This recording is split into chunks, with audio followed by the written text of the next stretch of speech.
إن الحمد لله نحمده ونستعينه ونستغفره ونؤمن به ونتوكل عليه ونعوذ بالله من شرور أنفسنا ومن سيئات أعمالنا من يهده الله فلا مضل له ومن يضلله فلا هادي له وأشهد أن لا إله إلا الله وحده لا شريك له وأشهد أن محمدا عبده ورسوله أعوذ بالله من الشيطان الرجيم بسم الله الرحمن الرحيم يا أيها الناس اتقوا ربكم الذي خلقكم من نفس واحدة وخلق منها زوجها وبث منهما رجالا كثيرا ونساء واتقوا الله الذي تساءلون به والأرحام إن الله كان عليكم رقيبا يا أيها الذين آمنوا اتقوا الله حق تقاته ولا تموتن إلا وأنتم مسلمون يا أيها الذين آمنوا اتقوا الله وقولوا قولا سديدا يصلح لكم أعمالكم ويغفر لكم ذنوبكم ومن يطع الله ورسوله فقد فاز فوزا عظيما أما بعد فإن خير الحديث كتاب الله وخير الهدي هدي محمد صلى الله عليه وسلم وشر الأمور محدثاتها وكل محدثة بدعة وكل بدعة ضلالة وكل ضلالة في النار الحمد لله শুরুতেই প্রশংসা জ্ঞাপন করছি আল্লাহ সুবহানাহু ওয়া তাআলার, যার অশেষ মেহেরবানিতে আমরা আজকের এই দার্সে উপস্থিত হতে পেরেছি, তাই মহান রব্বুল আলামিনের প্রশংসা জ্ঞাপন করছি আলহামদুলিল্লাহ। দুরুদ ও সালাম বর্ষিত হোক শেষ নবী সৈয়দুল মুরসালিন খাতামুন নবিয়্যিন মুহাম্মদ সাল্লাল্লাহু আলাইহি ওয়াসাল্লামের উপর। আল্লাহুম্মা সাল্লি আলাইহি আল্লাহুম্মা বারিক আলাইহি। সম্মানিত উপস্থিতি, আমরা ধারাবাহিকভাবে কোরআনে বর্ণিত 25 জন নবীর জীবনে নিয়ে আলোচনা করছি। এর আগে আমরা 4 জন নবীর জীবনে নিয়ে আলোচনা করেছি। আজকে আমাদের পঞ্চম নবী হুদ আলাইহিস সালাম।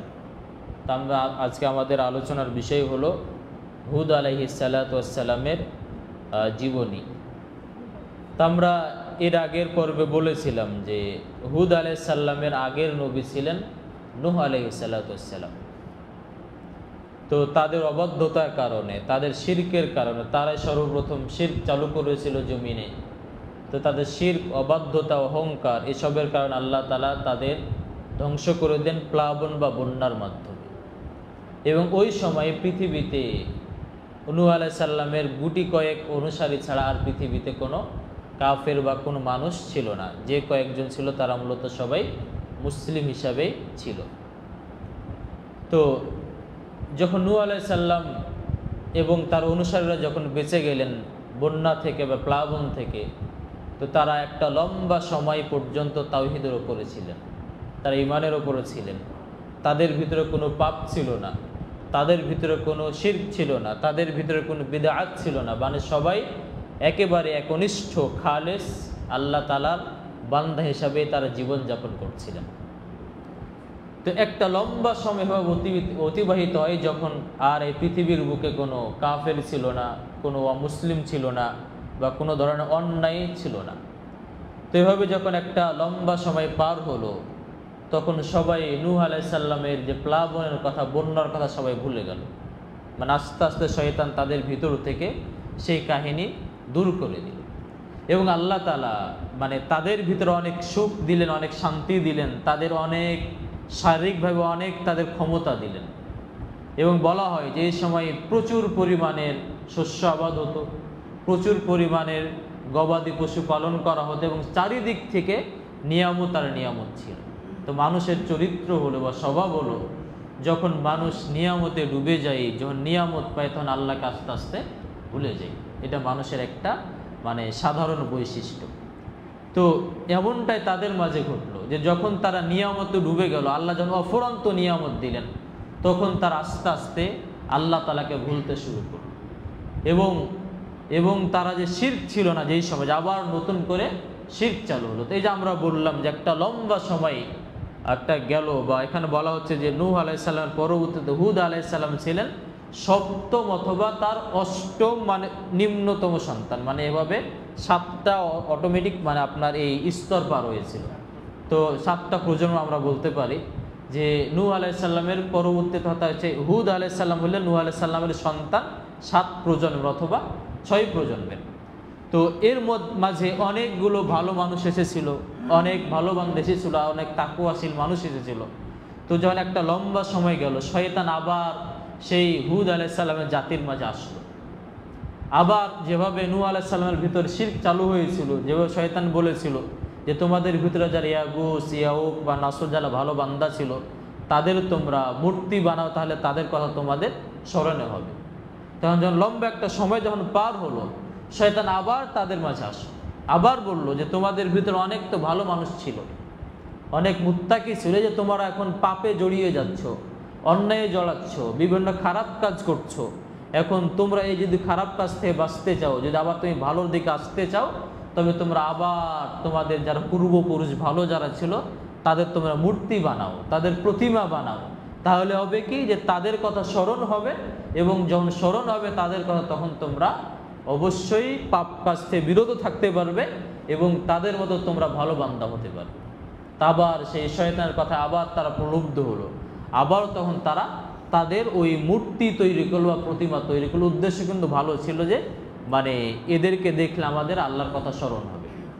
তো শয়তানের মূলত মানে চক্রান্ত এইভাবে আল্লাহ তাআলা বলছেন, বিভিন্ন আয়াতে বলেছেন যে শয়তান মানুষকে যে ধোঁকা দেয়, এই ধোঁকা মূলত তাদেরকে একটা খারাপ কাজকে সুন্দরভাবে তুলে ধরে, একটা অন্যায় কাজ, একটা মানে অন্যায্য কাজ, একটা শিরকি কাজ, এভাবে শয়তান ওই শিরকটাকে বা অন্যায়টাকে বা জুলুমটাকে খুব সুন্দরভাবে তুলে ধরে। যেমন এখানে যে শিরক, আবার যে শিরক, যেই শিরকের কারণে নূহ আলাইহিস সালামের জাতিকে পুরোটাকে ধ্বংস করে দেওয়া হলো, আবার সেই শিরক তাদের ভিতরে নিয়ে আসলো, আবার সেই কৌশলে আবার সুন্দর করে সাজালো, দেখো তোমরা তখন পাপ কাজে জড়িয়ে যাচ্ছ, অন্যায় কাজ করছো, অতএব তোমরা তাদের মূর্তি বানাও, তাহলে তোমরা পাপ কাজ থেকে বিরত থাকতে পারবে।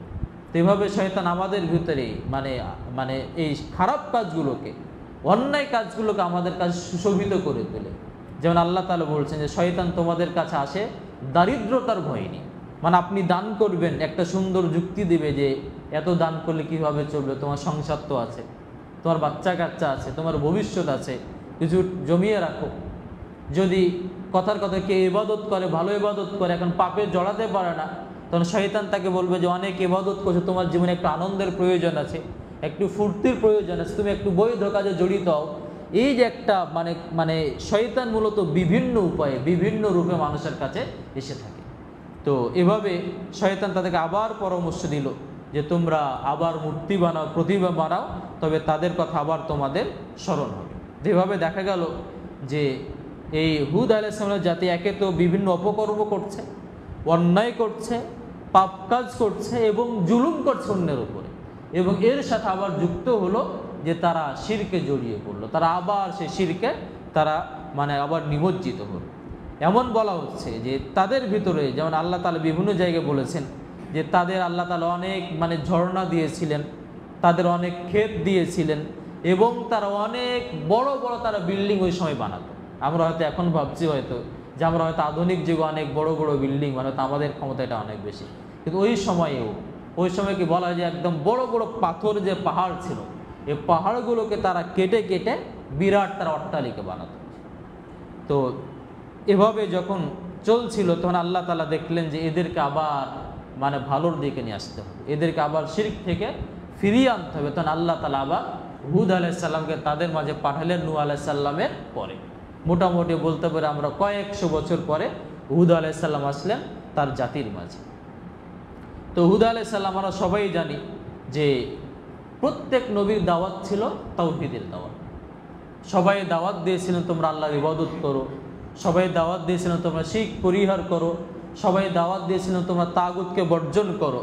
তো হুদ আলাইহিস সালাম যখন আল্লাহ তাআলা তাকে পাঠালেন তার জাতির কাছে, তখন তিনি এসে বললেন, ইয়া কওমি ইবুদুল্লাহ মা লাকুম মিন ইলাহিন গায়রুহু আফালা তাত্তাকুন, হে আমার কওম, হে আমার জাতি, তোমরা আল্লাহর ইবাদত করো। এই যে তোমরা শিরক করছো, মূর্তি পূজা করছো, অন্যায় করছো, এই সবগুলো বর্জন করে তোমরা এক আল্লাহর ইবাদত করো।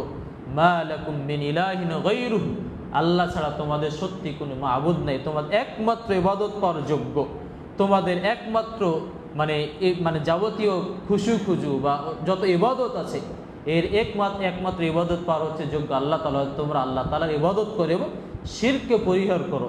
আফালা তাত্তাকুন, তোমরা কি আল্লাহকে ভয় করবে না? তোমরা এই যে অন্যায় করছো, এই যে তোমাদের কিছুদিন আগেই তো, কয়েক প্রজন্ম আগেই তো এই শিরকের কারণে তোমাদের পূর্ববর্তী জাতিকে ধ্বংস করে দেওয়া হয়েছে, তোমাদের প্লাবন্ধে সবকে একদম নিশ্চিহ্ন করে দেওয়া হয়েছে। তোমরা কি আবার আল্লাহকে ভয় করবে না? তোমরা কি আবার শিরক পরিহার করবে না? তোমরা কি একমাত্র আল্লাহর ইবাদত করবে না? এইভাবে আল্লাহ তাআলার ওহীর মাধ্যমে হুদ আলাইহিস সালাম তাদের মাঝে দাওয়াতি কার্যক্রম পরিচালনা করলেন এবং তাদেরকে বিভিন্নভাবে বুঝালেন, দেখো আল্লাহ তাআলা তোমাদের অনেক শক্তি দিয়েছেন, অনেক দাপট দিয়েছেন, আল্লাহ তাআলা তোমাদের অনেক নিয়ামত দিয়েছেন, তোমরা বড় বড় অট্টালিকা তৈরি করতে পারো, আল্লাহ তাআলা তোমাদের বিভিন্ন নিয়ামত দিয়েছেন। অতএব তোমরা এই নিয়ামতগুলো যদি ভোগ করতে চাও, যদি স্থায়ী রাখতে চাও, তবে তোমরা এ ধরনের কুফর, শিরক এবং অন্যায় কাজ বর্জন করে তোমরা আল্লাহর ইবাদত করো। কিন্তু যখন মানুষ সম্পদশালী হয়ে যায়, মানুষ যখন দাপটশীল হয়ে যায়, তখন তাদের অন্য কারো ভালো উপদেশ আর কানে লাগে না। বরং কেউ যদি তাদেরকে ভালো কথা বলে, তখন তাদের গা অটোমেটিক আরও জ্বলতে শুরু করে, তাদের অহংকার বেড়ে যায়।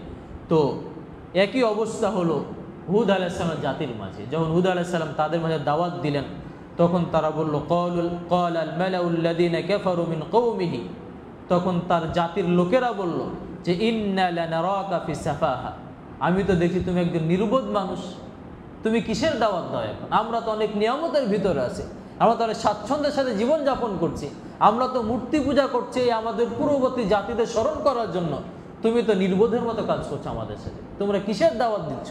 ওয়া ইন্না লানাযুন্নুকা মিনাল কাযিবিন, আমি তো বা আমাদের সন্দেহ হয় তুমি একজন মিথ্যুক মানুষ, তুমি ভণ্ড একজন, তুমি ভণ্ডামি করতে এসেছো, তুমি অযথা আমাদেরকে তুমি ডিস্টার্ব করছো, আমাদেরকে তুমি সমস্যা তৈরি করছো। ওয়া ইন্না লানাযুন্নুকা মিনাল কাযিবিন, আমরা বিশ্বাস করি যে তুমি একজন ভণ্ড মানুষ, তুমি একজন মিথ্যুক মানুষ, আসলে তুমি আমাদের কল্যাণ চাওনি, বরং তুমি আমাদের এই নিয়ামতগুলো আমাদের থেকে ছিনিয়ে নিতে চাচ্ছ। এরপরে তখন হুদ আলাইহিস সালাম তার জাতিকে বললেন, আবার তাদেরকে বুঝাচ্ছেন, বিভিন্নভাবে বুঝাচ্ছেন, বলছেন, ইয়া কওমি লাইসা বিসাফাহা, হে আমার জাতি, আসলে আমি নির্বোধ না, আমি নির্বোধ না, আমি জ্ঞানহীন না, ওয়ালাকিন্নী রাসূলুম মির রাব্বিল আলামিন, আমি তো হচ্ছি আল্লাহ তাআলার পক্ষ থেকে তোমাদের কাছে একজন রসুল। আমার কাজ হচ্ছে তোমাদেরকে ধরনের অন্যায় থেকে বিরত রাখা, তোমাদেরকে শিরক থেকে বিরত রাখা, তোমাদেরকে আল্লাহর দিকে নিয়ে যাওয়া, তোমাদের এই গজব থেকে মুক্ত করে, এটা তো আমার কাজ। আমি তো তোমাদের নির্বোধের মতো কোনো কাজ করছি না। উবাল্লিগুকুম রিসালাতি রব্বি, আমি তো তোমাদের কাছে আমার রবের রিসালাত দাওয়াত পৌঁছে দিচ্ছি। আনা লাকুম নাসিহুন আমিন, আমি তোমাদের একজন বিশ্বস্ত কল্যাণকারী। তোমরা আমাকে অকল্যাণকর মনে করছো, তোমরা মনে করছো আমি তোমাদের বিপদ ডেকে আনছি, আসলে আমি এটা না, তোমাদের ভিতরে আমি গড়ে উঠেছি, আমি তোমাদেরকে আসলে কল্যাণের দিকে আহ্বান করছি, তোমরা কল্যাণের দিকে ফিরে আসো, তোমরা আল্লাহর দিকে ফিরে আসো। এরপর এভাবে যখন তাদেরকে দাওয়াত দিলেন, তখন তার জাতি এটা মানল না, বরং অবাক হচ্ছে, আরো তারা বিস্ময় প্রকাশ করছে। তখন হুদ আলাইহিস সালাম আবার বলেন, আজিবতুম আন জাআকুম যিকরুম মির রাব্বিকুম, তোমাদের রবের পক্ষ থেকে যে উপদেশ আসছে, এটা দিকে তোমরা কেন বিস্ময় প্রকাশ করছো, কেন অবাক হচ্ছ? আলা রাজুল মিনকুম লিউনযিরাকুম, আল্লাহ তাআলা তোমাদের ভিতরে একজন রাসূল পাঠিয়েছেন যাতে করে তিনি তোমাদেরকে সতর্ক করতে পারেন। এরপরে যেটা আমরা সবাই জানি যে যখন কেউ দাওয়াতি কাজ করে, যখন কেউ বা প্রত্যেক রাসূল যখন দাওয়াতি কাজ করেছিলেন, তখন তাদের বিরুদ্ধে একটা কমন অভিযোগ ছিল যে তোমরা এই দাওয়াতি কাজ করো কোনো নেতৃত্ব পাওয়ার জন্যে, টাকা পয়সা ইনকাম করার জন্যে। যদি তোমরা টাকা পয়সা চাও আমাদের বলো, আমরা টাকা পয়সা দিচ্ছি। যেন আমাদের রসুলের ক্ষেত্রে বলেছিল সেই মক্কার কুরাইশরা, তোমাদের কি চাই? তুমি যে দাওয়াত দিচ্ছ আমাদেরকে, এই ধরো বিঘ্নতা তৈরি করছো, তোমার কি চাই? টাকা চাই, আমি টাকা দিচ্ছি। সম্পদ চাইলে সম্পদ দিচ্ছি, নেতৃত্ব চাইলে নেতৃত্ব দিচ্ছি, কি চাই তোমার? একই কথা তখন ওই তার জাতির লোকেরা হুদ আলাইহিস সালামকে বললেন যে তুমি আসলে এই ধরনের দাওয়াতি কার্যক্রম চালাচ্ছ কিছু সম্পদের আশায়, কিছু টাকা পয়সার আশায়। এরপরে তখন হুদ আলাইহিস সালাম বললেন যে কওমি লা আসআলুকুম আলাইহি আজরা, হে আমার জাতি, আমি তোমাদের কাছে কোনো এর বিনিময়ে আর্থিক আমি কোনো কিছু উপকার চাই না। লা আসআলুকুম আলাইহি আজরা, আমি এর বিনিময়ে তোমাদের কাছে কোনো প্রতিদান চাই না, কোনো সম্পদ চাই না, কোনো টাকা চাই না। ইন আজরিয়া ইল্লা আলাল্লাযিনা ফাতারানি, আমি প্রতিদান চাই তার কাছে যিনি আমাকে সৃষ্টি করেছেন। আমি একমাত্র আমার প্রতিদান আমি কিয়ামতে চাই। এই জন্য একজন মুমিনের দাওয়াতি কাজ হবে যে তার সকল দাওয়াতি কাজ হবে একমাত্র আল্লাহ তাআলার জন্য, দুনিয়াবে কিছু পাওয়ার আশায় না, বরং সে দাওয়াতি কাজ করবে, তাওহীদের দিকে দাওয়াত দিবে, মানুষকে ভালোর দিকে দাওয়াত দিবে, মূলত আল্লাহ তাআলাকে খুশি করার জন্যে এবং আল্লাহ তাআলার কাছে পাওয়ার জন্য। তো তিনি বললেন আমি তো আমার প্রতিদান চাই, দাওয়াতের প্রতিদান চাই আল্লাহ তাআলার কাছে। আফালা তাকিলুন, তোমরা কি বুঝবে না? তোমাদের একটু জ্ঞান তোমরা খাটাবে না? তোমরা একটু চিন্তা করো, আমি কি তোমাদের কাছে কোনোদিন টাকা চেয়েছি? আমি কি তোমাদের থেকে কোনোদিন পার্থিব উপকার চেয়েছি? তাহলে কেন তোমরা বলছো আমি তোমাদের কাছে পার্থিব কোনো সম্পদ চাই? এটা তোমাদের একটু ভেবে দেখা উচিত, তোমাদের একটু চিন্তা করা উচিত। এরপরে আমরা সবাই জানি যে তাওহীদের দিকে দাওয়াতের অন্যতম একটা উপায় হলো যে মানুষকে নিয়ামতের কথা স্মরণ করিয়ে তাওহীদে উলুহিয়ার দিকে দাওয়াত দাও। আমরা সবাই জানি তাওহীদ হচ্ছে তিন প্রকার: তাওহীদে রুবুবিয়্যা, তাওহীদ উলুহিয়্যা এবং তাওহীদ আসমা ওয়াস সিফাত। তো নবীদের বা কোরআনের একটা দাওয়াতি পদ্ধতি হলো যে মানুষের কাছে তাওহীদে রুবুবিয়্যা তুলে ধরে তাওহীদে উলুহিয়্যার দাওয়াত দাও। যেমন বলা যে আল্লাহ তাআলা, তো যেহেতু আমরা সবাই বিশ্বাস করে আল্লাহ তাআলা জগৎ সৃষ্টি করেছেন, আমাদের রিজিক দিয়ে থাকেন, আমাদের জীবন দিয়ে থাকেন, আমাদের মৃত্যু দিয়ে থাকেন। তো যখন কোনো বান্দা আল্লাহ তাআলাকে রিজিক দাতা মানবে, আল্লাহ তাআলাকে প্রতিপালক মানবে, তখন এর মাধ্যমে তাদেরকে বলা যে যেহেতু তুমি আল্লাহ তাআলাকে রিজিক দাতা মানো, আল্লাহ তাআলাকে প্রতিপালক মানো, আল্লাহ তাআলাকে সব কিছুর ক্ষমতাবান মানো, তাহলে তোমরা কেন অন্যের ইবাদত করো? তাহলে তোমাদের একমাত্র উচিত আল্লাহ তাআলার ইবাদত করা। তো একই পদ্ধতি অবলম্বন করলেন নূহ আলাইহিস সালাম, তাদেরকে স্মরণ করালেন যে দেখো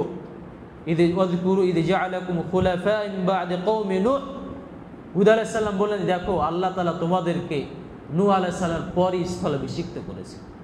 নূহ আলাইহিস সালামের জাতিকে আল্লাহ তাআলা ধ্বংস করে দিয়েছিলেন, তারপর আল্লাহ তাআলা তোমাদের নিয়ে এসেছেন ওয়ারাযাকাকুম ফিল খালক বাসতাতান, এবং আল্লাহ তাআলা তোমাদের অনেক দেহ শক্তি দিয়েছে। এদের কি অনেক শক্তি ছিল, এদের শক্তি এর অনেক লম্বা চওড়া ছিল এবং শক্তি খুব প্রচুর ছিল। তো বললেন যে দেখো আল্লাহ তাআলা তোমাদের দেহে প্রচুর শক্তি দিয়েছেন। ফাযকুরু আলা আল্লাহ, তোমরা আল্লাহ তাআলার নিয়ামতের কথা স্মরণ করো, তোমরা আল্লাহ তাআলার নিয়ামত পেয়ে তাকে ভুলে যেও না। তোমরা এই নিয়ামত যদি টিকিয়ে রাখতে চাও, স্থায়ী রাখতে চাও, তবে তোমরা আল্লাহর নিয়ামতকে স্মরণ করে তার ইবাদত করো। আল্লাহ তাআলার নিয়ামত টিকিয়ে রাখার একটা মাধ্যম হলো, আমি যে নিয়ামতটা পাই এই নিয়ামতটা টিকিয়ে রাখার একটা মাধ্যম হলো সেই নিয়ামতের শুকরিয়া আদায় করা, সেই নিয়ামতের জন্য আল্লাহ তাআলাকে তার ইবাদত করার জন্য আল্লাহ তাআলা বলেছেন যে ফাযকুরুনি আযকুরকুম ওয়াশকুরুলি ওয়ালা তাকফুরুন, তোমরা আমার শুকরিয়া করো। এরপর হচ্ছে লাইন শাকারতুম লাযীদান্নাকুম, যদি তোমরা শুকরিয়া আদায় করো তবে তোমাদের যে নিয়ামতটা আছে এই নিয়ামত আমি আরও বেশি বাড়িয়ে দেব। তাহলে আমাদের নিয়ামত বৃদ্ধি করার একটা মাধ্যম হলো আল্লাহ তাআলার বেশি বেশি শুকরিয়া আদায় করা। তো হুদ আলাইহিস সালাম তার জাতিকে বললেন যে দেখো আল্লাহ তাআলা তোমাদের অনেক নিয়ামত দিয়েছেন, প্রচুর নিয়ামত দিয়েছেন, কোন নিয়ামত তোমাদের কোনো নিয়ামতের কমতি না, অতএব তোমরা আল্লাহ তাআলার এই নিয়ামতের কথা স্মরণ করো, তার কৃতজ্ঞতা আদায় করো। লাআল্লাকুম তুফলিহুন, তবেই তোমরা সফল কাম হতে পারো, দুনিয়াতে সফল কাম হতে পারো এবং পরকালে সফল কাম হতে পারো। এরপর আরও বললেন আতাবনুনা বিকুল্লি রি'ইন আয়াতান তা'বাসুন, এরপর বললেন যে তোমরা প্রত্যেকটা জায়গায় উঁচু নিচু জায়গায় অনর্থক কিছু নিদর্শন তৈরি করো। তাদের একটা অভ্যাস ছিল যে তারা যে কোনো জায়গায়, যেহেতু তাদের অনেক সম্পদ আছে, অর্থ আছে, তারা বিভিন্ন স্মৃতিসৌধ নির্মাণ করত, বিভিন্ন স্থাপনা নির্মাণ করত, বিভিন্ন তারা ফলক নির্মাণ, এদের অনর্থক কাজ। তা আল্লাহ তাআলা মানে হুদ আলাইহিস সালাম বলে এগুলো অনর্থক কাজ, তোমরা কেন এসব কাজ করো? কেন তোমরা স্মৃতিসৌধ তোমাদের কেন নির্মাণ করতে হবে? তোমাদের ফলক কেন নির্মাণ করতে হবে? এইসব তোমরা ছাড়ো। ওয়াতাত্তাখিদুনা মাসানিয়া লাআল্লাকুম তাখলুদুন, এবং তোমরা অনেক বড় বড় অট্টালিকা বানাচ্ছ, অনেক বিল্ডিং বানাচ্ছ চিরস্থায়ী থাকার জন্যে। ওয়াইদা বাতাসতুম জাব্বারিন, এবং যখন তোমরা কাউকে ধরো তখন খুব অন্যায়ভাবে ধরো, তোমরা জুলুম করো মানুষের উপরে। ফাত্তাকুল্লাহ ওয়া আতিউন, অতএব তোমরা আল্লাহকে ভয় করো, আমার আনুগত্য করো। এই যে তোমরা এ ধরনের মানে অন্যায় কাজগুলো করছো, জুলুম করছো, এরপর অনর্থক বিল্ডিং বানাচ্ছ, অনর্থক স্মৃতিসৌধ বানাচ্ছ, অনেক অনর্থক ফলক বানাচ্ছ, এই সবগুলো বাদ দিয়ে তোমরা আল্লাহ তাআলাকে ভয় করো এবং আমার আনুগত্য করো। ওয়াত্তাকুল্লাযী আমাদ্দাকুম বিমা তা'লামুন, তোমরা আল্লাহ তাআলাকে ভয় করো যিনি তোমাদের সুযোগ দিয়েছেন। ওয়া আমাদ্দাকুম বিআনআমিন ওয়া বানিন, এবং তিনি তোমাদের দিয়েছেন বিভিন্ন নিয়ামত, তোমাদের দিয়েছেন বিভিন্ন চতুষ্পর্যুত দিয়েছেন। ওয়া বানিন, বিভিন্ন তোমাদের অনেক সন্তান দিয়েছেন। ওয়া জান্নাত, তোমাদের অনেক বাগান দিয়েছেন। ওয়া উয়ুন, এবং তোমাদের আল্লাহ তাআলা অনেক ঝর্ণা দিয়েছেন। ইন্নী আখাফু আলাইকুম আযাব ইয়াউমিন আযীম, আমি তোমাদেরকে পরকালের ভয় দেখাচ্ছি। তোমরা পরকালকে সত্য বলে অনেকেই জানো মানো, তোমরা পরকালকে ভয় করো, অন্যদের তোমরা পরকালে বিরাট শাস্তির সম্মুখীন। এভাবে আল্লাহ তাআলা হুদ আলাইহিস সালামকে এভাবে দাওয়াত দিতে বললেন এবং বিভিন্ন নিয়ামতের কথা স্মরণ করিয়ে দিয়ে হুদ আলাইহিস সালাম তাদেরকে তাওহীদ উলুহিয়ার দিকে দাওয়াত দিলেন। যখন নূহ আলাইহিস সালাম মানে তাদেরকে পরকালের কথা বলল, পরকালের কথা মানে স্বীকার করতে বলল, তো এরপর আল্লাহ নূহ আলাইহিস সালাম বললেন যে ইয়া কওম ইস্তাগফিরু রাব্বাকুম, হে আমার জাতি তোমরা আল্লাহর কাছে ইস্তিগফার করো, আল্লাহর কাছে ক্ষমা চাও। সুম্মা তুবু ইলাইহি, এরপরে তোমরা আল্লাহর কাছে তওবা করো। ইরসিলিস সামা আলাইকুম মিদরারা, তাহলে আল্লাহ তাআলা তোমাদের উপরে জমিন থেকে বৃষ্টি দিবেন। ওয়া ইয়াজিদকুম কুওয়াতান ইলা কুওয়াতিকুম, এবং তোমাদের শক্তি বৃদ্ধি করবে। এতে একটা জিনিস বুঝার হলো যে যদি আমরা নিয়ামত পেতে চাই, যদি আমরা বিপদ দূর করতে চাই, তবে আমাদের দুইটা আমাদের, একটা কি বেশি বেশি ইস্তিগফার করা এবং আল্লাহর কাছে বেশি বেশি তওবা করা। তো বলা হচ্ছে, আমরা পরে আলোচনা করব যে এরা মূলত যখন মানে আল্লাহ তাআলা থেকে শাস্তি স্বরূপ কয়েক বছর এদের উপর বৃষ্টিপাত বন্ধ করে দিল, মানে বৃষ্টি হচ্ছে না, একদম দুর্ভিক্ষ শুরু হয়েছে। তখন হুদ আলাইহিস সালাম বলে, এই যে তোমরা শাস্তির মুখে পড়ে গেছো, এই শাস্তি থেকে যদি বাঁচতে চাও, আবার পুরাতন যদি তোমাদের নিয়ত ফিরিয়ে পেতে চাও, তবে তোমাদের দুইটা কাজ করতে। একটা কি, তোমরা বেশি বেশি আল্লাহর কাছে ইস্তিগফার করো এবং বেশি বেশি তোমরা আল্লাহর কাছে তওবা করো। তাহলে আমাদের যদি কোনো সময় বিপদ আসে, কোনো সময় মনে হচ্ছে যে আমি বিপদে পড়ে গেছি বা আমার নিয়ামত উঠে গেছে, তবে ওই বিপদ থেকে মুক্তির জন্য এবং ওই নিয়ামতকে ফিরিয়ে আনার জন্য আমাদের দুইটা কাজ করতে হবে। একটা হচ্ছে বেশি বেশি আল্লাহর কাছে ইস্তিগফার করতে, বলতে আল্লাহ আমি ভুল করেছি, আমি আমার অন্যায় করেছি, অন্যায় কারণে তুমি আমার নিয়ামতটাকে ছিনিয়ে এনেছো, আমি তোমার কাছে ফিরে যাচ্ছি। তওবা মানে তার কাছে ফিরে যা, আমি তোমার কাছে ফিরে যাচ্ছি। তাহলে আল্লাহ তাআলাকে এই দুইটা যদি কেউ পদ্ধতি অবলম্বন করতে পারে, তবে ইনশাআল্লাহ আল্লাহ তাআলা কেউ তাকে তার পুরানো নিয়ামত আবার ফিরিয়ে দিবেন। তো নূহ আলাইহিস সালাম, হুদ আলাইহিস সালাম তাদের জাতিকে বললেন, তোমরা আল্লাহর কাছে ইস্তিগফার করো, আল্লাহর কাছে তওবা করো, তাহলে আল্লাহ তাআলা তোমাদের আবার সেই পুনরায় শাস্তি তুলে নিয়ে তোমাদেরকে আবার পুনরায় নিয়ামত দান করবেন। কিন্তু তার জাতি এই যে দাম্ভিকতা, অর্থের দাম্ভিকতা, শক্তির দাম্ভিকতা, বিভিন্ন নিয়ামতের দাম্ভিকতা, এই দাম্ভিকতা তাদেরকে কোনোভাবে হুদ আলাইহিস সালামের কথা শুনতে দিচ্ছে, বরং তার জাতি বলে বসলো, ক্বালু সাওয়াউন আলাইনা আওয়াজতাম লাম তাকুন মিনাল ওয়াইদিন, হুদ তুমি আমাদের যতই দাওয়াত দাও, যতই নসিহত করো, নসিহত আমাদের কোনো কাজ আসবে না। তুমি নসিহত করলে কিছু আসবে না আমাদের, এবং নসিহত না করলে কিছু আসবে না। আমি তোমাদের নসিহত আমরা শুনতে চাই না। তুমি খামাখা আমাদের পিছনে পড়ে আসো, বিভিন্ন পরকালের কথা বলছো, জান্নাত জাহান্নামের কথা বলছো, আল্লাহর আযাবের কথা বলছো, এগুলো আমাদের কোনো কাজে আসবে না, আমি শুনতে চাই না। তো বললো যে এটা সমান, তুমি আমাদের উপদেশ দিলেও একই কথা এবং উপদেশ না দিলেও একই কথা। ইন্না হাযা খুলুকুল ইন হাযা ইল্লা খুলুকুল আউয়ালিন, এগুলো পুরাতন রূপকথা। এই যে তুমি বলছো এগুলো কি পুরাতন রূপকথা, আসলে বাস্তব না। কোথাকার জান্নাত, কোথাকার জাহান্নাম, এগুলোকে একদম পুরাতন, সেই কাসুন্দি বাদ দাও, এগুলো আমরা শুনতে চাই না। ওয়ামা নাহনু মুআযযাবিন, এবং আমাদেরকে আসলে কোনো আযাবই আসবে না। মানে মানুষ যখন নিয়ামতে থাকে, তখন এরা কি আল্লাহকে ভুলে, যেমনকি আযাবের কথা ভুলে, যারা ভাবে আমাদের ক্ষমতা চিরস্থায়ী, আমাদের এখান থেকে কেউ সরাতে পারবে না, আমাদের নিয়ামত এগুলো আমাদের নিজের কামাই, এই নিয়ামত আমি নিজে অর্জন করেছি, মানে এই যে মানে নিয়ামত তার মাল সম্পদ, তখন সে কি ভাবতে শুরু, এই মালগুলো মূলত আমি নিজে আমার বুদ্ধিতে ইনকাম করেছি, আমার ট্যালেন্ট, আমার যে ব্যবসার যে দক্ষতা, আমি দক্ষতা অর্জন করেছি, আমি শ্রমে অর্জন করেছি, এগুলো তো আল্লাহর কিছু না, এগুলো তো আযাবের কিছু না, এগুলো তো কখনো যাওয়ার কিছু না। এই যে মানুষের ক্ষমতা দাপট মানুষকে দাম্ভিক বানিয়ে ফেলে এবং আল্লাহকে ভুলে যাই, এমনকি তার সকল যে কৃতিত্ব বা সকল যে নিয়ামত, সকল যে মানে মানে অর্জন, এসবগুলো নিজের কৃতিত্ব বলে সে তখন মনে করে। এই অবস্থা ঘটলো হুদ আলাইহিস সালামের জাতির মাঝে। তারা বলল জমা নাহনু বিমুআযযাবিন, তুমি এ ধরনের এইসব পুরাতন কল্প কাহিনী বলছো, রূপ কথা বলছো, আসলে আমাদের কাছে কোনো আযাব আসবে না, এগুলো আমাদের নিজের শক্তিতে, আমাদের দেখছো না, ক্ষমতা দেখছো না, আমাদের শরীর দেখছো না, আমাদের বিল্ডিং দেখছো না, সবই তো দেখছো, এগুলো কিভাবে ধ্বংস, এটা অসম্ভব, এগুলো ধ্বংসর কিছুই নেই। এরপরে বলছে وقال الملأ من قومه الذين كفروا وكذبوا بلقاء الآخرة وأترفناهم في الحياة الدنيا ما هذا إلا بشر مثلكم يأكل مما تأكل ويشرب مما تشربون। এবং তার আরও বললো যে দেখো তুমি তো একজন সাধারণ মানুষ, তুমি নবী হবে কিভাবে? নবী হবে একজন ফেরেশতা, নবী হবে, নবী হবে একজন মানে আমাদের জাতির বাইরে, অর্থাৎ কোনো মানে একদম মানে মানুষ হবে না, তার ফেরেশতার ভিতর হতে পারে, তুমি একজন মানুষ, এটা এসব কি বলছো তুমি, এসব আসলে তুমি নবী না। এমনকি যখন হুদ আলাইহিস সালাম তাদেরকে পরকালের কথা বললেন, জান্নাত জাহান্নামের কথা বললেন, তখন তার এক পর্যায়ে পরকালকে অস্বীকার করবে। মানে যারা একসময় কি তারা মূর্তি বানিয়েছিল কি মানে পরকালের কথা স্মরণ করার জন্য, আল্লাহকে স্মরণ করার জন্য, মানে তারা আল্লাহকে মানত, পরকালকে মানত। কিন্তু যখন হুদ আলাইহিস সালাম তাদেরকে দাওয়াত দিলেন, তাদের দাম্ভিকতা এত বাড়লো যে এক পর্যায়ে তারা পরকালকে পুরো অস্বীকার করে বসল। আল্লাহ তাআলা বলছেন যে তারা বলেছিল আয়াইদুকুম আন্নাকুম ইযা মিত্তুম, তুমি কি তাদেরকে শপথ দিচ্ছ, অঙ্গীকার দিচ্ছ যে আন্নাকুম ইযা মিত্তুম ওয়া কুনতুম তুরাবা ওয়া ইযামা আন্নাকুম মুখরাজুন হাইহাতা হাইহাতা লিমা তুআদুন।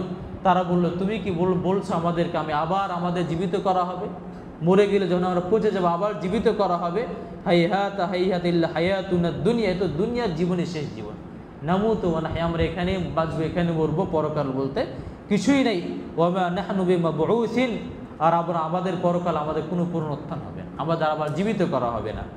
ইন হুয়া ইল্লা রাজুলুন ইফতারা আলাল্লাহি কাযিবা, এটা তো আল্লাহর নামে একটা মিথ্যাচার, যা আমাদের আবার পুনরুত্থান করা, এটা একদম ভুয়া কথা, এ ধরনের কথার কোনো অস্তিত্ব নেই। এরপর আল্লাহ তাআলা আবারও হুদ আলাইহিস সালাম বললেন যে তুমি আবারও দাওয়াত দাও, তাদের আবারও দাওয়াতি কার্যক্রম করো। তো হুদ আলাইহিস সালাম তাদের ভিতরে আবারও দাওয়াতি কার্যক্রম করলেন এবং তারা বিভিন্ন চক্রান্ত শুরু করল।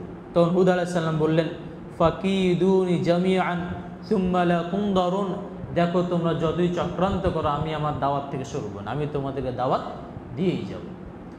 এক পর্যায়ে হুদ আলাইহিস সালাম তাদেরকে বললেন দেখো তোমরা যেভাবে আচরণ শুরু করেছো, পরকালকে অস্বীকার করছো, আল্লাহকে অস্বীকার করছো, আসলে তোমাদের আযাব চলে আসবে। তখন তারা বললেন নিয়ে আসো, আযাব নিয়ে আসো। তখন জবাব ছিল যে তুমি যদি সত্য হও, আযাবের যে ভয় দেখাচ্ছ, পারলে আযাব নিয়ে আসো, আমাদের কাছে আযাবের কিছু না, আযাব আসবে না। তো আল্লাহ তাআলা বলছেন যে ক্বাল ওয়া জিইতানা লিনা'বুদাল্লাহ মা তা'ইদুনা ইন কুনতা মিনাস সাদিকিন, তারা হুদ আলাইহিস সালামকে বললেন তুমি আমাদের কাছে দাওয়াত নিয়ে এসেছো আল্লাহ। এরপরে আল্লাহ তাআলা বলছেন যে ফাম্মা আদুন ফাস্তাকবারু ফিল আরদি বিগাইরিল হক, অর্থাৎ আদ তার জাতিরা জমিনে অহংকার করলো বেগের হক, অন্যায়ভাবে, তাদের তো মানুষের কিছু নাই, অন্যায়ভাবে অন্যায্যভাবে তারা অহংকার করলো। ওয়া ক্বালু মান আশাদ্দু মিন্না কুওয়াতান, এবং তারা বলল আমাদের তুলনায় আর শক্তিশালী কে আছে, দাপটশীল কে আছে, কে আমাদেরকে আযাব দিবে, কে আমাদের সামনে কে আসতে পারবে। তারা অহংকার করলো, বলে আমাদের তুলনায় শক্তিশালী কেউ নাই, আমাদেরকে আযাব দিয়ে শাস্তি দিয়ে ধ্বংস করে দেওয়ার মতো পৃথিবীতে আর কেউ নেই। তো সৃষ্টি করেছেন আল্লাহ তাআলা কি তাদের তুলনায় বেশি শক্তিশালী নয়? তারা আমার আয়াতকে অস্বীকার করে বসল। এরপরে আল্লাহ তাআলা বলছেন ফাকাযযাবুহু ফাহলাকনাহুম, আমি তাদের ধ্বংস করে। তাদের আযাবটা কি ছিল যে একটা পর যখন তাদের মানে হুদ আলাইহিস সালাম মানছে না, কোনো কথা শুনছে না, তখন আল্লাহ তাআলা তাদের উপরে মানে বন্ধ করে দিলেন, বৃষ্টি বন্ধ করে দিলেন, তার বৃষ্টি হচ্ছে না। প্রায় বলা হচ্ছে 3 বছর কোনো বৃষ্টি নেই। বৃষ্টি না হওয়ার কারণে ওই সময় আমরা বললাম যে ক্ষেত খামার চাষাবাদ হতো, বিভিন্ন ফল ফলাদি চাষ হতো, বিভিন্ন বাগান ছিল। তো যখন বৃষ্টি হয় না তখন অটোমেটিক তাদের সেই ফসল পুরা নষ্ট হয়ে গেল এবং তাদের সেই বাগানগুলো একদম হলুদ বর্ণ ধারণ করলো এবং তাদের এখানে মানে খাবার দাবার সব কিছু নষ্ট হতে শুরু করলো। কোনো ফসল হচ্ছে না, কোনো ফল হচ্ছে না, সব কিছু ধ্বংস হয়ে যাচ্ছে। এরপরেও তারা মানছে না, মানে তারা বলছে যে এটা হবে না, সম্ভব না, এটা আযাব না। আবার হুদ আলাইহিস সালাম আবার বলেন, দেখো যে আল্লাহ তাআলা তোমাদের উপরে, মানে ওই যে আমরা আগেই বললাম, হুদ আলাইহিস সালাম আবার বললেন যে আল্লাহ তাআলা তোমাদের বৃষ্টি বর্ষণ বন্ধ করে দিয়েছেন, তোমার আযাব দিচ্ছেন, অতএব তোমরা আল্লাহকে তওবা করো, আল্লাহর কাছে ইস্তেগফার করো, আল্লাহর কাছে ফিরে যাও, তাহলে আল্লাহ তাআলা আবার তোমাদের বৃষ্টি দিবেন। তখন তারা বললো যে না, এসব ভুয়া কথা, এটা মানি না, এগুলো কোনো আযাব না, আমরাকে আযাব দেওয়া হবে না। তো তারা যেন এই অবস্থার মধ্যে তারা চলতে থাকলো। তখন তাদের ভিতরে একটা বিশ্বাস ছিল, তারা মনে করত যে আবার যদি আমরা, মানে তাদের একটা বিশ্বাস ছিল যে যদি আমরা মূর্তির কাছে যাই, তবে মূর্তির কাছে আমরা যদি দোয়া করি তবে আমাদের বৃষ্টি দিবে। এবং আরেকটা বর্ণনায় পাওয়া যায় যে তারা তখন যখন বৃষ্টি হলো না, তখন তারা বিশ্বাস ছিল কাবার কাছে গেলে সেখানে চাইলে আল্লাহ তাআলা কি দিবেন, বৃষ্টি দিবেন। তারা তখন ওই মূর্তির কাছে গেল অথবা কাবার কাছে গিয়ে তারা দোয়া করলো, মানে আল্লাহ আমাদেরকে বৃষ্টি দাও। তখন জমিন থেকে, মানে আসমানে তখন 3টা কালারের বৃষ্টি তৈরি হলো। একটা হচ্ছে কালো, তার মধ্যে একটা ছিল একটা কালো, একটা সাদা ছিল, একটা আপনার লাল বর্ণের ছিল। তো ওই আসমান থেকে ঘোষণা করা হলো তোমরা কোন ধরনের বৃষ্টি চাও। তখন তারা বললো আমরা হচ্ছে কালো যে বৃষ্টি, আমরা সেই কালো বৃষ্টি চাই। মানে কালো বলতে আমরা সবাই জানি যখন বৃষ্টিপাত হয় তখন তার আগে কালো মানে বর্ণ ধারণ করে। তো যখন তারা দোয়া করলো তখন তারা বলে যে আমাদের দোয়া কবুল হয়ে গেছে, এখন তো আমাদের আল্লাহ বৃষ্টি দিবেন। এবং তারা আবারও কে এই যে অহংকার বাড়িয়ে দিল এবং তারা আবার হুদকে আবার অস্বীকার করে বসলো, এটা তুমি আসলে পুরাটাই তুমি ভণ্ড। তো বল আল্লাহ তাআলা বলছেন যে ফালাম্মা রাউহু আরিয়াদাম মুস্তাকবিল আউদিয়াতিহি, যখন তারা তাদের সামনে নতুনভাবে বৃষ্টি দেখলো 3 বছর পরে, তখন তারা মেঘ বা এই বৃষ্টি দেখলো, ক্বালু হাযা আরিদুম মুমতিরুনা, তারা এই যে বাদল, এটা আমাদের এখন বৃষ্টি দিবে। আল্লাহ বলছেন বাল হুয়া মাস্তাআজালতুম বিহ, বরং তোমরা তাড়াহুড়া করে ফেলেছো। আল্লাহ বলছেন বরং তোমরা কি তাড়াহুড়া করে ফেলেছো। ফিহি রিহুন ফিহা আযাবুন আলীম, এটা আসলে কি বৃষ্টি না, এর একটা বাতাস, যেই বাতাসে রয়েছে তোমাদের জন্য চরম যন্ত্রণাদায়ক শাস্তি রয়েছে। বলা হয় এরপরে আল্লাহ তাআলা তাদের মাঝে পুরা 7 দিন একদম প্রচুর পরিমাণে তিনি মানে ঝড়ো হাওয়া দেন, এমন হাওয়া, এমন বাতাস একদম মানে পুরা তছনছ করে ফেলল। পুরা 7 দিন তাদের মাঝে একদম ঝড়ো হাওয়া বয়ে গেল এবং ঝড়ের কারণে তাদের যে শক্ত শক্ত বিল্ডিং ছিল সবগুলো ধ্বংস হয়ে গেল এবং তাদের যে মানে বাগান ছিল, বিভিন্ন যে পশু পাখি ছিল সবগুলো ধ্বংস হয়ে গেল। আল্লাহ বলছেন তুদাম্মিরু কুল্লা শাইইন বিআমরি রাব্বিহা, আল্লাহ তাআলার আদেশে ওই বাতাস সব কিছুকে একদম ধ্বংস তছনছ করে দিল। ফাসবাহু লা ইউরা ইল্লা মাসাকিনুহুম, এবং সকালবেলা তাদের ওই জনপদ ছাড়া তাদের আর কোনো অস্তিত্বই ছিল না। কাযালিকা নাজজিল কওমাল মুজরিমিন, এভাবে আমি যারা অপরাধী, যারা মানে অপরাধ করে থাকে, অন্যায় করে থাকে, তাদের আমরা এভাবে ধ্বংস করে থাকি। তো বলা হয়ে থাকে এই জন্য রাসূল সাল্লাল্লাহু আলাইহি ওয়াসাল্লাম যখন বৃষ্টি দেখতেন আকাশে, তখন তিনি একবার ঘরে ঢুকতেন, একবার ঘর থেকে বের হতেন। বলতেন, আয়েশা বলতেন যে হে আল্লাহর রাসূল সাল্লাল্লাহু আলাইহি ওয়াসাল্লাম, অন্য মানুষকে আমি দেখতে পাই বা অন্যান্য মানুষদের অবস্থা এমন হয় যে তারা বৃষ্টি দেখলে তারা আনন্দিত, আর আপনি বৃষ্টি দেখলে এত ভয় পান কেন? তখন তিনি বলেছেন এই বৃষ্টি এটা একটা হতে পারে, এটা গজব হতে পারে, এর মাধ্যমে আল্লাহ তাআলা হুদ আলাইহিস সালামের জাতিকে ধ্বংস করে দিয়েছেন। এই জন্য আমাদের বা রাসূল সাল্লাল্লাহু আলাইহি ওয়াসাল্লামের সুন্নাতে নিয়ম হলো যে বৃষ্টিটাকে মূলত আল্লাহ তাআলার জিকির আজকার করা, আল্লাহকে স্মরণ করা, আল্লাহ তাআলার কাছে দোয়া করে ইস্তেগফার করা, যেন তিনি এর মাধ্যমে আমাদের কোনো ক্ষয়ক্ষতি না করেন, আমাদের যেন এই বৃষ্টি যেন আমাদের ধ্বংসের বা আযাবের যেন কারণ না হয়। এই জন্য সুন্নাতে নিয়ম হলো বৃষ্টিটাকে আনন্দিত না হয় আল্লাহর কাছে ক্ষমা চাওয়া, আল্লাহকে ইস্তেগফার করা, আল্লাহর কাছে নিজেকে মানে বলা যে আল্লাহ তুমি আমাদেরকে এখান থেকে বাঁচাও। তো এই যে আল্লাহ তাআলা কি করলেন, আল্লাহ তাআলা অন্য আয়াতে বলছেন যে সাখখারাহা আলাইহিম সাবআ লায়ালিন ওয়া সামানিয়াতা আইয়াম হুসুমা, আল্লাহ তাআলা তাদের মাঝে 7 রাত এবং 8 দিন লাগাতার তিনি তাদের মাঝে মানে ঝড় বইয়ে দিলেন, এমন ঝড় ফাতারাল কওমা ফিহা সারআ, আপনি দেখবেন যে কি তারা সব লাশ আর লাশ পড়ে আছে। মানে যখন ঝড় শেষ হলো তখন সে নাকি লাশ আর লাশ, লাশের বাইরে অতিরিক্ত যে ছিল না। কান্নামা আজাজু নাখলিন খাবিয়া, মনে হলো এখানে যে যে খেজুর বাগানগুলো যেন, গাছগুলো যেন কেটে কেটে ফেলে দেওয়া হয়েছে। মানে গাছ কেটে, যেমন আমরা দেখি যে গাছ একদম লম্বা হয়, অনেক খেজুর গাছ বড় হয়, লম্বা এবং সোজা হয়, তো দেখে মনে হবে যে সবগুলো যেন কি, যেহেতু বললাম শক্তিশালী ছিল, লম্বা চওড়া ছিল, তো আল্লাহ তাআলা বলছেন যে এদেরকে মনে হবে, দেখলে যে কেউ মনে করবে যেন এরা মানে হচ্ছে সেই খেজুর গাছের বাগানের বা এই খেজুর গাছের কাণ্ডের মতো তারা সবাই পড়ে আছে। ফাহাল তারা লাহুম মিন বাকিয়া, এবং আপনি তাদের কাউকে অবশিষ্ট দেখতে পাবেন, মানে তারা সবাই ধ্বংস হয়ে গেছে। এরপর আল্লাহ বলছে ওয়ালাম্মা জা আমরুনা নাজ্জাইনা হুদান ওয়াল্লাযিনা আমানু মাহু, তবে যারা হুদ আলাইহিস সালাম এবং যারা তার অনুসারী হয়েছিল, যারা যে কয়েকজন ঈমান এনেছিল, আল্লাহ তাআলা তাদেরকে বলে দিয়েছিলেন যে এখন আযাব শুরু হবে, তোমরা এই জায়গা থেকে অন্য জায়গায় চলে যাও। ফলে আল্লাহ তাআলা বলেছেন আমি হুদ এবং যারা তার অনুসারী ছিল তাদেরকে আমি মানে নাজাত দিয়েছিলাম, তাদেরকে মুক্তি দিয়েছিলাম, তাদেরকে আমি শাস্তি থেকে আমি দূরে সরিয়ে রেখেছিলাম। কিছু বর্ণনায় পাওয়া যায় তারা মূলত ওই এলাকাতে ছিলেন, কিন্তু ওই এলাকাতে থাকলেও মানে তাদেরকে কোনো আযাব স্পর্শ করেন।